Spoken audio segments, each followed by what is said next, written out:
Ribado. Gewu kunto bilo. Maya ganjo. Mata masoto tina masakilo mabata ganzu. Kajito seimu. Muna kuka gare ka. Abinda sun yi mana yau suna so su kakkashe mu tsofaffi da yara da komi an tura sojoji akan abinda mu munci ana karba. Mu ba mu taba wuni ba mu zage wuni ba. Muna kuka gare ku, ku ji kuka mu. Ku ji kuka mu. Mu ku taimake mu. Wahalan da muna ciki yanzu, ku taimake mu. Ba wani abin da yake ba, ku cuta sai mu talakon mu yayan marayu wanda ba mu da maza. Muna sha wuya, ku taimake mu, ku taimake mu a cikin sunan Muhammadu manzo Allah sallallahu alaihi wasallam.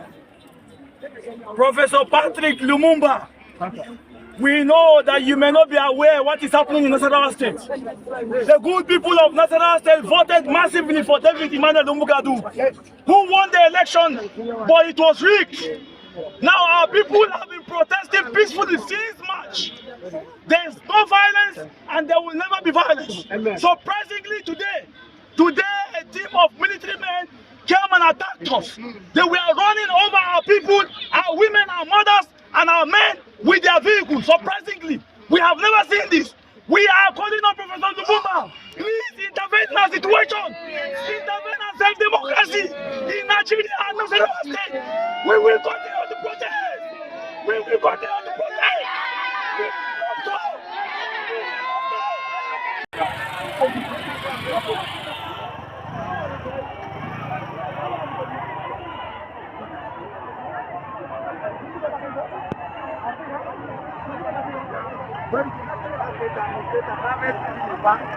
¿Qué police clinic, mana? ¿Qué police clinic de sorry?